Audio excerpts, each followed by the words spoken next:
All right, so I've just finished hooping my fabric for number 7, and this is the line. I need to make sure that my needle is right here at this intersection at the top of this line and the roof. And then I have to walk down that whole line, and then I'll know I'm straight. And I really did try my best to hoop the fabric straight on the lines right here that were drawn, so they were even with my grid. So I'm going to go to my move motif icon, because if I drop my needle, I can see I am not exactly where I need to be. So I'm going to lift it up. I'm going to move it up here, move it over a little bit, and up a little bit more, over a little bit more. I just up a hair more.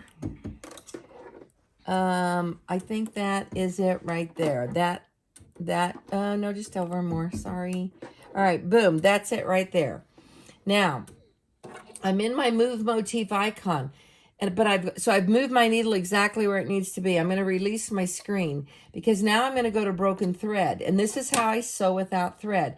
I'm going to turn the top knob only. By the way, when you're going to sew without thread, only use your top knob if you're on a Bernina. Here's why. The top knob allows you to go as small as 1 at a time. The bottom knob allows you to go 100 stitches at a time. I don't want to go 100 stitches.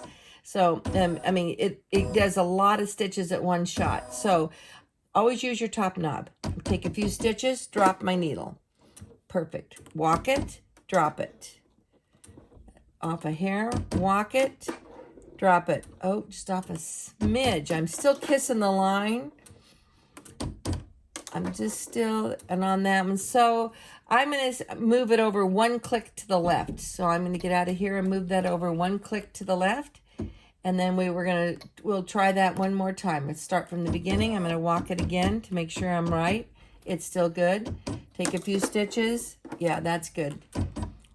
And that's kissing the line. Still touching the black line. On the black line. So I just want to make sure that I'm staying on the black line. That looks great. I'm going to get out of here. Go to color number 2. Float stabilizer, put on my thread, and I'm ready to sew out the last hooping for the top row. All right, this is the last hooping for the top row. To do the bottom row, it's going to be exactly the same. You're going to open up the design on your screen like this. You'll open up your design. You'll put your grid in. You'll go to the first stitch. I'm going to touch that needle to go to first stitch, and I'm going to put my grid in, mark your first stitch. Take your hoop off of the machine, go back to your table, hoop your fabric, and then come back to the machine and then find your first stitch. That is the process for every single hooping that are on all of my designs. So when you do the bottom row, same thing. Open the design, mark it on the grid, remove the grid, go over to your table, hoop the fabric according to where your mark is, come back to the machine, and sew this placement line without thread. So that's the process for every single one of the hoopings. All right, good luck.